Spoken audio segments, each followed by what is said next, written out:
सबको पसीने आ गए मेरी माताओं। कोई उस पादरी के प्रश्न का जवाब दे कैसे? कुछ दिन पहले मध्य प्रदेश के अंदर गया, आदिवासी क्षेत्र के अंदर गया, वहां क्रिश्चियन लोगों ने 13 परिवारों को हिंदू से क्रिश्चियन बना दिया। मुझे जब वेदना हुई, मैं उन लोगों के पास में गया, उनकी पूरी फौज एकत्रित थी, बहुत सारे हिंदूवादी संगठन भी वहां मौजूद थे। और जब मैं पहुंचा, मैंने पूछा, भाई क्या बात, क्या दिक्कत हो गई? आपको कृष्ण अच्छे नहीं लगे? आपको भगवान राम अच्छे नहीं लगे? आखिर ईसा मसीह में कौन सी ऐसी विशेषता थी कि आप लोग राम कृष्ण के बेटों ने आज राम कृष्ण को तिलांजलि दे करके ईसा मसीह को अपना भगवान मान लिया? वो व्यक्ति मेरे से कहने लगा, स्वामी जी एक तरफ तो ईसा मसीह है कि जो धरती के लोगों के पापों की गठरी बना करके सिर पर रख करके और शूली पर चढ़ गए, एक तरफ आपके भगवान कृष्ण हैं जो यमुना जी में नहाती हुई लड़कियों के कपड़े उठा करके और पेड़ पर चढ़ गए। आप मुझे बताइए ईमानदारी से, ईसा मसीह अच्छे या आपके कृष्ण अच्छे? वहां बहुत सारे तिलक लगाने वाले लोग बैठे थे। मैंने उनकी तरफ संकेत किया कि उनके प्रश्न का जवाब दीजिए। सबको पसीने आ गए मेरी माताओं। कोई उस पादरी के प्रश्न का जवाब दे कैसे? अरे हमने ही तो कृष्ण को कलंकित किया है। आज उस पादरी की क्या औकात थी जो भगवान कृष्ण पर यह आक्षेप लगा देता? ये आक्षेप किसने लगाए? हमारे लोगों ने लगाए। और हम लोग ईसा मसीह को गाली दे रहे हैं, क्रिश्चियन लोगों को गाली देते हैं, मुसलमान लोगों को गाली देते हैं कि हमारे भगवानों पर वो लोग कीचड़ उछाल रहे हैं। कृष्ण के बारे में ये लिख दिया, देवी दुर्गा के बारे में ये लिख दिया, भगवान राम के बारे में ये लिख दिया। वो कहां से लिख रहे हैं? उनके पास प्रमाण कहां से है? कहां से विषय लिया है? आपकी तो ग्रंथों से लिया उन्होंने। कल एक खबर आ रही थी कि एक व्यक्ति किसी को चर्च लेके गया और उसको बोला गया कि तू इसको चर्च क्यों लेके गया, तेरे पे केस करेंगे क्योंकि तू किसी को क्रिश्चियन बना है। तो मेरा एक क्वेश्चन है कि जब एक व्यक्ति मुस्लिम बन जाता है या हिंदू बन जाता है या क्रिश्चियन कोई भी दूसरे धर्म में जाता है तो वो क्या होता है? क्या आप ऐसा कभी आपने सुना है कि एक व्यक्ति मुस्लिम बन जाए और मुस्लिम गुरु कहें कि भाई साहब तू लंगर भी खा सकता है, प्रसाद भी खा सकता है, तू सब जगह जा सकता है? वो कहते हैं अगर मुस्लिम बनना है तो तुम्हारा एक ही खुदा है। मेरी बात समझ रहे कि नहीं? तो क्या उन पे हम केस कर देंगे?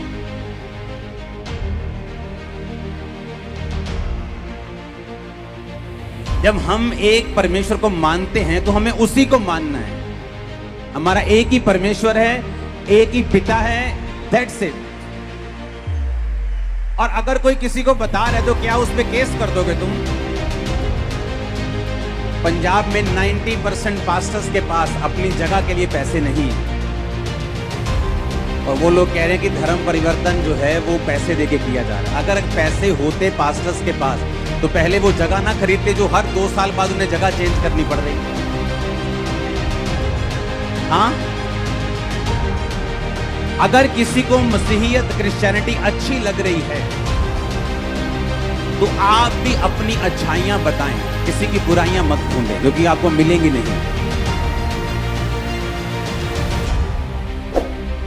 अगर कुर्बानियों की बात करें तो क्रिश्चियनिटी में जितनी वर्ल्ड में कुर्बानियां हुई हैं किसी धर्म में नहीं हुई होंगी। लेकिन हमारा मकसद अपने धर्म को किसी के साथ कंपेयर करना नहीं, किसी को नीचा करना नहीं, किसी को टीस देना नहीं, बल्कि सबके लिए प्रार्थना करना और सबके सबसे सब प्यार करना और सबको साथ लेके चलना है। आमीन। वो मसीह कौम जो कुर्बानियों के लिए मशहूर है वो 1-2 पर्चों से डरने वाली नहीं है।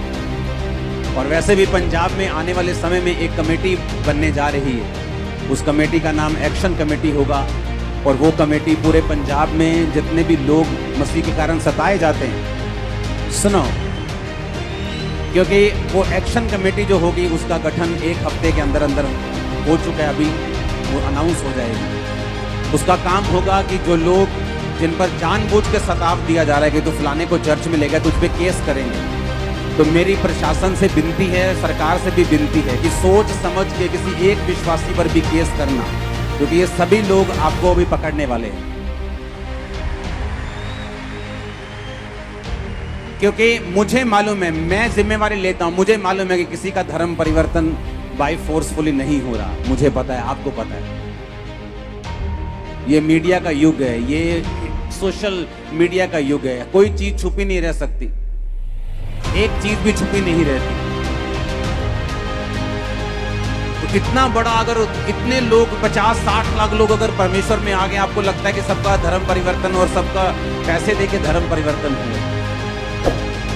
अब एक्शन कमेटी जो बनेगी वो सरकार के साथ और दूसरे धर्म के लोगों के साथ तालमेल बना के उनको समझाएगी कि ऐसा कोई भी स्टेप लेने से आप गुरेज करें, आप बचें, नहीं तो वो स्टेप आपका कामयाब होने नहीं दिया जाएगा 1 हफ्ते के अंदर। आप लोगों ने प्रार्थना करनी है इस चीज़ के लिए, क्योंकि मुझे ये मालूम है मैं कैसे आया हूँ। मैं उन लोगों पे गुस्सा नहीं करता हूँ जो गालियाँ निकालते हैं आज क्रिश्चियनिटी को। पता है क्यों?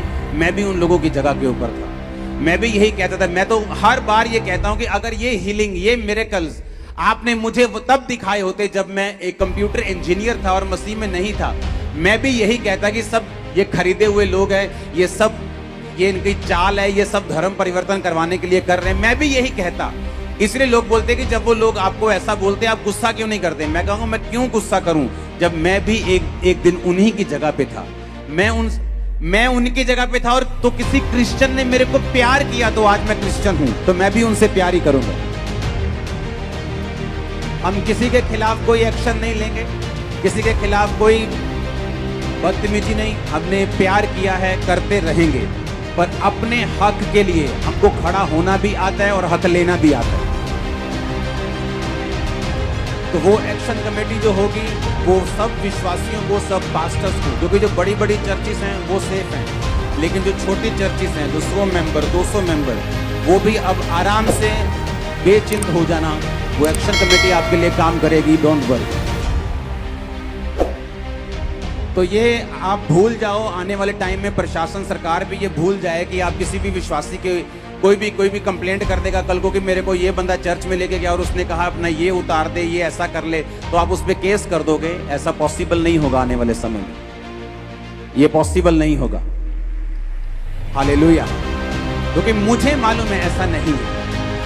ऐसे कल को मैं उठ के खड़ा होकर बोल दूंगा किसी धर्म के कि फलाने बंदे ने कहा है तू ये सब छोड़ के तो हमारा कुछ डाल ले, तो क्या आप उस पर केस कर दोगे? क्या आप नहीं कर सकते। मेरी फ्री विल है, मैं जहां मर्जी जा सकता हूं, जब मर्जी पकड़ सकता हूं, जब मर्जी छोड़ सकता हूं। हालेलुया।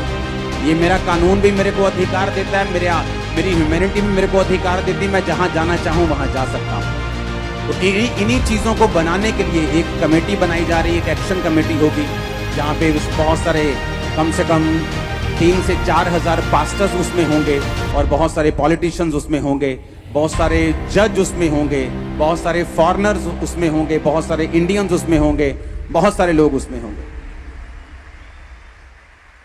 वो लोकल कमेटी नहीं होगी, वो इंटरनेशनल लेवल की कमेटी होगी, जहाँ पे इंटरनेशनल लेवल के लोगों को उस कमेटी में जोड़ा जाएगा साथ में। और जो जजेस हैं, जो बड़े बड़े कोर्ट के जजेस रहे हैं, वो सारे जो क्रिश्चियन हैं, जो परमेश्वर में बिलीव करते हैं, वो इस कमेटी में होंगे। तो आने वाले समय में एक ऐसी कमेटी बनाई जा रही है। तो आप इस बात को आपने सोच के रखना है, प्रशासन ने और सरकार ने, कि ऐसा कोई भी कदम आप नहीं उठाएं कि कल को ये कमेटी आपके खिलाफ हो, क्योंकि हम ऐसा कुछ नहीं चाहते। जो काम अभी सरकार कर रही है वो काम सबका भला हो रहा है और मेरे ख्याल से विरोधियों को भी शायद ये अच्छा नहीं लग रहा। तो मैं ये चाहता हूँ कि हम इस तरह से संयम बना के रखें और कमेटी बनने का इंतज़ार करें और उसके बाद एक्शन का इंतज़ार करें। वो प्रार्थना करने वाली कमेटी होगी, लॉ जानने वाली कमेटी होगी, पढ़े लिखे लोगों से भी पढ़ी लिखी